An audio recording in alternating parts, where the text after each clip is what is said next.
Hello, welcome to Local Matters. I'm your host, Ken Moore, and today I have with me Barbara Boyer. Welcome, Barbara. Thanks for being here. Thank you for having me. It would take too long at the interview to list all your titles, but I want to start with probably the one that's closest to your heart, which is farmer. Yes, I'm married to a fourth-generation farmer, fourth-generation McMinnville farmer.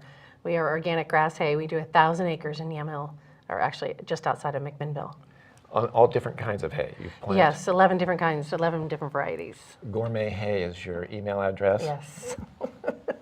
And I also have a small CSA. I have 20 families that I deliver vegetables to once a week. Wow, you are involved at the grassroots level. Yes.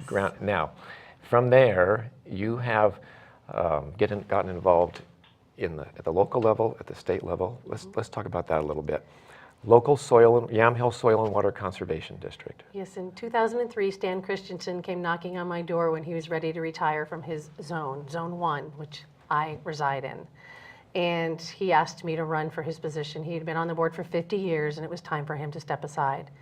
So it was an honor for him to knock on my door and ask me to run for a position that he had held so dearly for so long. So I had big shoes to fill, but I had an amazing mentor. Wonderful. The Soil and Water Conservation District, what are its functions? We are pretty much in charge of the natural resources in the county. Erosion, water quality, water quantity, buffers along the rivers, keeping the sediment out of the rivers through native plants. Water quality, let's go there for a minute. I think it was 1993, they passed Senate Bill 1010, which was about agricultural water quality. Yes. Is that something that the Soil and Water Conservation District pays attention to in helping farmers comply with that? Yes, we are funded, one of our positions in the district office is funded through Oregon Watershed Enhancement Board, which is in charge of the Senate Bill 1010. So one of the positions is strictly agriculture water quality, and it's training farmers about sediment, about runoff. It's a pretty large task because there's so many things on the farm. They're diverse in Yamhill County. So farmers contact you? It is a voluntary program. We are not the regulatory agency. The Department of Agriculture is the regulatory arm. We are under the auspice of the Department of Ag, but there is a firewall. Soil and Water Conservation Districts are voluntary program only.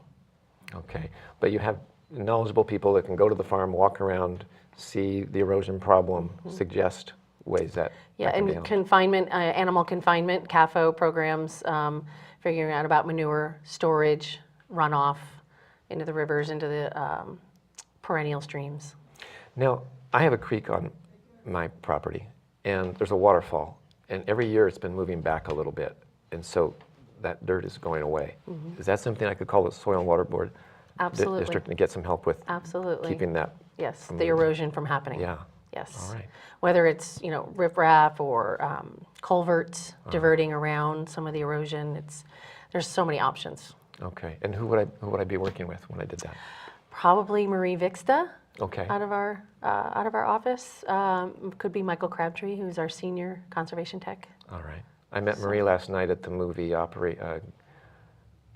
the movie that they showed at the series Ground Operation. Thank you. About Iraqi vets coming back and getting involved with farming. It was an incredible movie. Thank you for that series. Yeah, honoring Stan it's Christensen. an honor of Stan Christensen. Yes, he'd be pleased with that honor.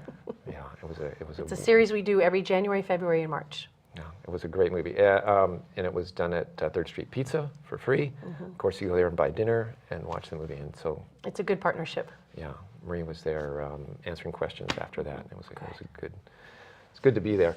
Okay, soil and water. Now, you got onto a commission, a statewide commission. It's an appointment by the Director of Agriculture, and I was appointed by Katie Koba. It's a Soil and Water Conservation Commission, and we are a 7-member commission, and we oversee the Soil and Water Conservation Program under the Department of Agriculture.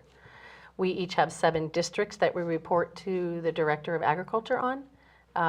My area is the central Willamette Valley. I go down to Douglas County, the Umpqua, the Siuslaw region, Lincoln County, Polk County, Lynn Benton, and Yamhill. So I report to her every quarter on what's happening at those conservation districts.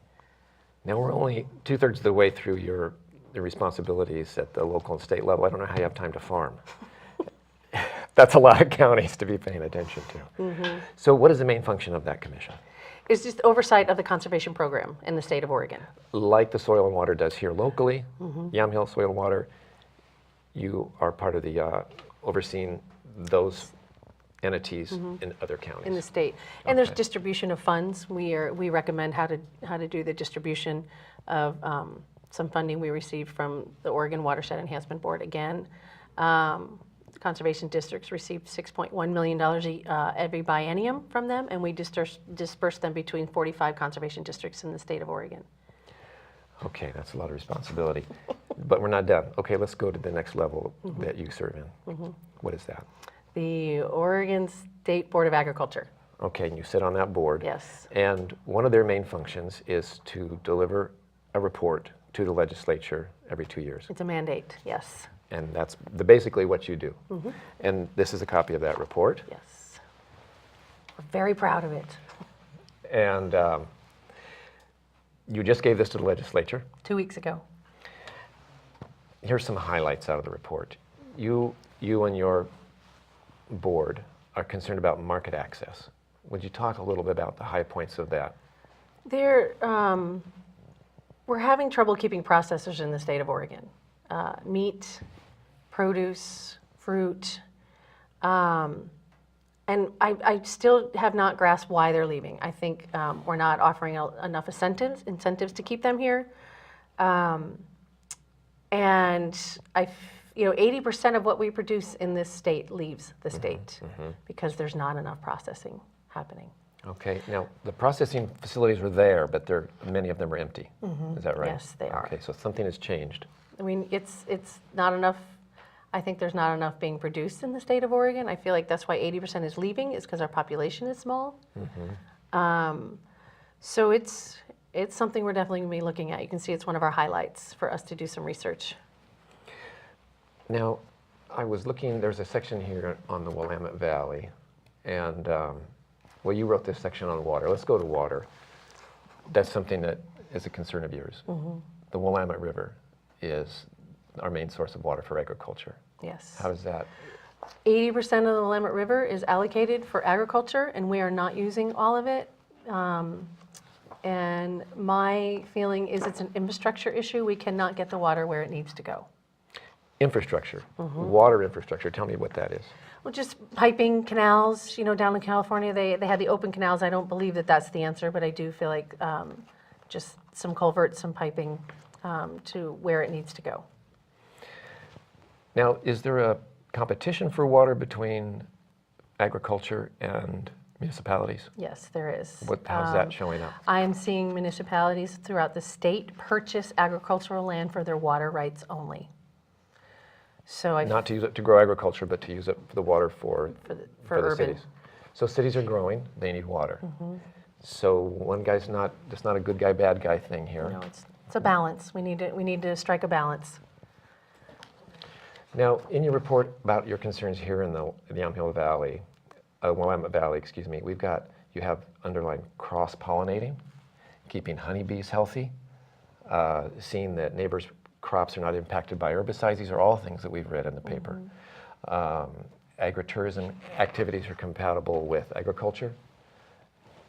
That's a hot button list. It is. I mean, the pollinators is a big issue. We're not going to have food if we don't have pollinators. So it's educating people on the neonicotinoids, which has been in the news lately with all the linden trees being sprayed in Portland and the bee die-off. So it is educating not just the farmer here. It is actually the urban backyard farmer also. So we just have to learn how to coexist. Let's take some time, just take a moment at neonicotinoids. They're available in our local stores. You can buy them where You can buy them garden at products are Costco. sold. You can buy them. Costco even sells them. So these are things that people should know to be careful with. And they're hidden in the label. I mean, there's some words on the label that people aren't aware of, and it's a neonicotinoid. And one of our board members found it at Costco and it's for the backyard gardener. So it may not be labeled as that, it's labeled as some other word, and you wouldn't know you had it, Correct. even if you were trying not to use it. So it's going to be a big educational piece. Now, you've made recommendations to the legislature. They're taking up this information and incorporating it into some of the bills that are being created now. Yes. One of the bills that seems to be getting a lot of attention is Senate Bill 25, where 8 of the less populated counties in Eastern Oregon would no longer have to comply with Senate Bill 100, which is our land use law. And it would be, what would happen? I feel by not having an overseer of this, I think growth would go rampant. I feel if you have a new, I mean, I don't know if this bill would fall on just the planning department or who would be the final say on this bill. In each county. In each county. And those are agencies, entities that are subject to people who are elected. It could change over time. And they, I would feel if they don't have a proven record, it would be interesting to turn over land use to people who haven't shown that they have the residents' best interest at heart. And often a county commissioner won't have come from a land use background. Correct. And they would have a lot of responsibility in their hands that maybe they didn't. Understand. Okay. The land use is complicated. The Northwest Farm Credit Bureau, we talked about that. This is a key for young people to be able to buy farm ground, to be able to get into the industry, because there's a lot of resurgence of that. Can you talk about what you see here in the county? Well, yeah, the latest census is the average age of a farmer is 60 years old, and a lot of people don't want to come back to the land. Their offsprings don't want to come back to the land. I'm not seeing that locally. I feel Yamhill County is in its own, it's a unique position. There are so many young farmers running the McMinnville Farmers Market for 12 years, and I'm taking it back over this year. There's a lot of young farmers. I see that too. I walk down the aisles, I see these young couples. They're technically educated. They have a lot of energy. They've got a love for the land. They want to bring their vegetables to us personally because they're proud of them. They want us to eat healthy. That's all because it's local. I just really enjoy going to the farmers market. It is such a joy to see the youth. And that's something my husband and I make sure we have youth on the farm. We partner with Linfield this particular semester. They're doing a sustainable agriculture tract. And so we have 2 interns till May on the farm, teaching them about how to raise food and what it's like to run a farm. Oftentimes it's difficult to purchase land with water rights. This is a problem that's not easily solved.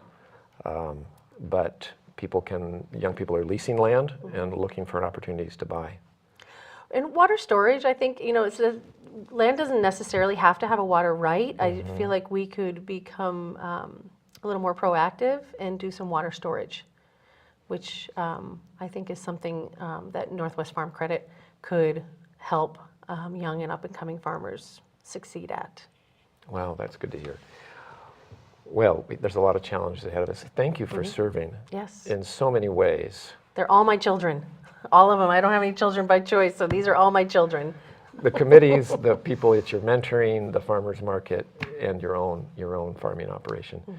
Well, it's been a pleasure to talk to you about this. We've only just scratched the surface on so many things, but I hope people will look into it on their own, having gotten this excellent introduction. Yes, thank you. Well, thanks for being here. All right, thank you. Well, it's been a great 15 minutes. I wish it had been a half an hour or maybe a couple of hours. We could delve into a lot more of these issues, but we will be coming back to them with other guests. And thank you for being here, watching Local Matters with Ken Moore. And again, Barbara, it's been a pleasure.